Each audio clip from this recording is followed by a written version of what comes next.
olenemata sellest, mis ma rääkinud olen täna, vaata. Ma ikkagi usun armastusse. Ma olen romantiline mees.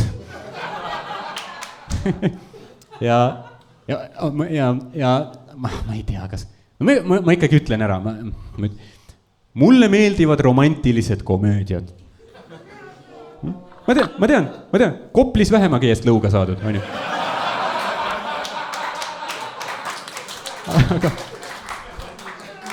Aga mulle nagu meeldivad, vaata, need on kõige lähedasemad asjad tänapäeva muinasjutule, nii lahe.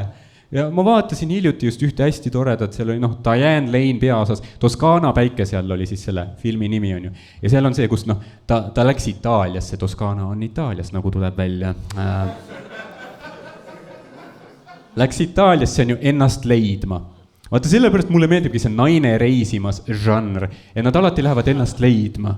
Ma pean ennast leidma, ma pean avastama, kes ma tegelikult olen, kes ma sisimas olen, ma pean leidma ennast, on ju. Aga nad lähevad alati leidma ennast ilusatesse kohtadesse, vaata. Kui mingi Prantsusmaa ja Itaalia sellised kohad on ju. Ja ma mõtlen, et nagu, kui palju uut sa avastad enda kohta, kui sa lähed mingisse riiki, kus on hea ilm, hea toit, seksikad mehed.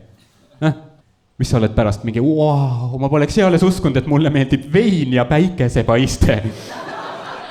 Issand Margit, kus sa üllatad ennast. Tahad tõesti avastada enda kohta midagi, mine Kohtla-Järvele. Päriselt, aasta otsa töötab Kohtla-Järve põlevkivi kaevanduses, on ju. Tead, mis sa avastad või? Tarmo polnudki nii hull. Muidugi, ta oli, tümajalg ja mühakas ja kultuuritu ja autopede ja rõhitses, aga seda sa ju vääridki. Tarmo on oss, sina oled ossitar. See, tehe on tasakaalus ju selles suhtes. Ei, muidugi peab Itaaliasse minema. Või ma saan muidugi aru, sest Itaalia on muinasjutumaa, kõik, mis seal juhtub, on romantiline. Sama asi Eestis juhtub, ei ole romantiline. Ja ta läks ennast leidma Itaaliasse ja tõele au andes ta leidiski ennast riista otsast. Sest see seal filmides juhtub, vaata. See oli täpselt see esimene stseen, kus ta Itaaliasse jõudis, tuleb lennujaamast välja ja kohe tõmbab mingi kabrioletiga, mingi meesmodelli välimusega tüüp juuksed, lehvivad tuule käes on ju, mingi Fabio tõmbab talle kõrvale, vaatab talle otsa, on nagu Kebel! Pibabadibab! Nagu päris supakad olid all, seal oli piibapoo. Ja siis ta istus temaga autosse. Vaata, Eestis kunagi ei juhtu sellist asja. Ükski naine istu suvalise tüübi autosse, vaat.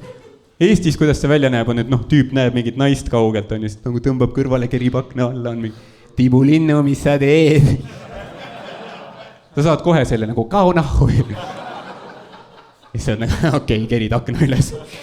Sõidad ära, on ju. Ja siis järgmine päev ka su sõber tuleb mingi kuule, Roomets olid seal, see pole okei leheküljel. Sa pead seda scrollima, tire küll.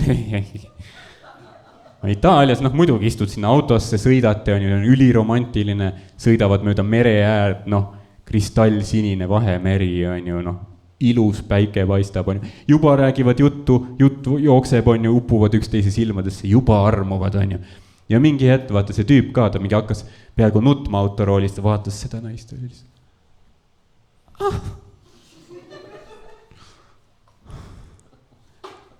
Your eyes.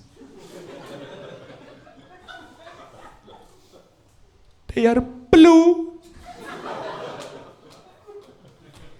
Like the Mediterranean Sea. Esiteks, Eestis sa ei saa seda teha, on ju. Mis sa Eestis ütles, sõidab mingi? Teile silmad on pruunid nagu Harku järve vesin.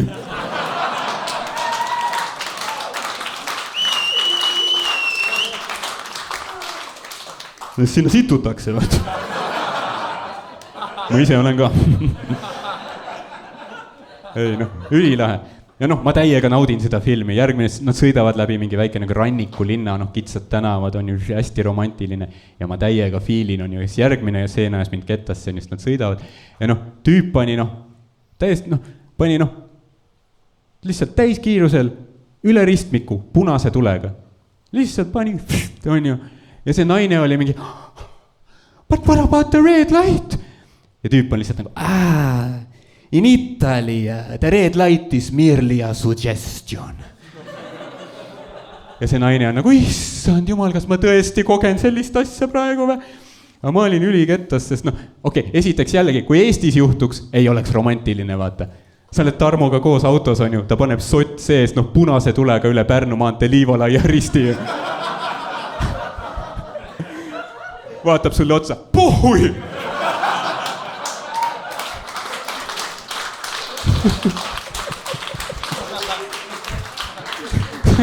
Sa oleks mingi, Tarmo, sa oled segi läinud! Aga see filmist see naine on nagu, issa, ma peaaegu surin, aga ma pole kunagi niimoodi elanud. Täiesti suva, et vaata sinu taga mingi Itaalia perekond kuradi Fiatis pani vastu posti, on ju, sest täiesti suva, sest need inimesed, need pole päris inimesed, need on lihtsalt tegelased mu fantaasias. Pohhui, sest Margit on hingerännakutel praegu. Teised inimesed lihtsalt mingid hype-männid Fabio Ristani, vaata, yes, kõrle, ketta, tätta, tikka. On ju. Räägitakse, et nagu meeste fantaasiad on nagu labased ja rõvedad ja banaalsed, on ju. Jah, aga vähemalt minu fantaasias ei pea keegi surema. See ei anna mitte midagi mulle juurde, vaata. Ma ei ole kunagi nagu fantaseerinud, et ma olen roolis ja nii hästi võetakse suhu, et ma mingi sõidan koolibussi sisse või mida. Kui on liiklusohtlik olukord, mu riist on väga pehme. Ma näen teetööde märki, kohe vajub ära, vaata. Aga ei, ma saan aru, vaata, see on fantaasia, see on muinasjutt, sest tuleb välja, et Fabio on ka absurdselt ideaalne mees, on ju. See on see, et muidugi, ta on nägus, aga ta on ka edukas, ta on hotshot advokaat Roomas, on ju, aga igal nädalavahetusel ta käib abiks oma pere pitsarestoranis, sest ta armastab oma ema. Ja ta laulab kõigile oma 300 Itaalia suguvõsa lapsele ja tead, 4 päeviti käib varjupaigas pidalitõbiseid koeri aitamas, on ju. Sest see on see, et Fabio on nii supermees, ta on kena, ta on intelligentne, ta on edukas, ta on mehelik, aga samas tundeline, ta laulab, ta tantsib, ta on kõige ideaalsem mees maailmas ja ta on oodanud just mind.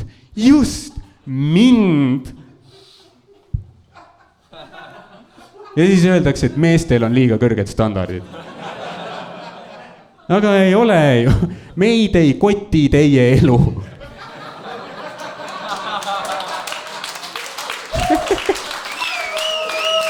Ei.